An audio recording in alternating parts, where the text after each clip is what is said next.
আসসালামু আলাইকুম। কালকে রাত্রে বেলের ভর্তাটা বানিয়েছিলাম, মানে দুপুরে খাই ভর্তা। আমি সময় পাই নাই, তো এই জন্য কালকে রাত্রে ভর্তাটা করেছিলাম। তো ভর্তাটা দেখুন, বেলটা অনেক সুন্দর পাকনা। এটা আমার দেশের বাড়ির বেল। তারপর দেখেন আরও ছিল, খেয়ে ফেলেছি। এখন এই বেলটা, এই যে দেখুন, লবণ নিয়েছি, তারপরে শুকনো মরিচ নিয়েছি। আপনারা তো জানেনই বেল ভর্তা কীভাবে করে।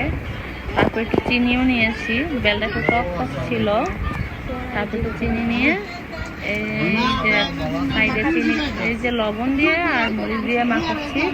চিনিটা একটু সাইডে রাখছি, তারপরে মরিচটা মাখিয়ে এই যে ভর্তাটা বানাচ্ছি। সবাই মিলে খাবো আমরা একটু রান্না করলেও সবাই মিলেমিশে খাই। আল্লাহর রহমতে আমার যারা আমার ফুফার শাশুড়ি, তারপরে আমার ভাসুর মেয়েরা সবাই মিলেমিশে দেখেন একটু একটু করে কিভাবে ছোট ছোট করে সবাই খাচ্ছি।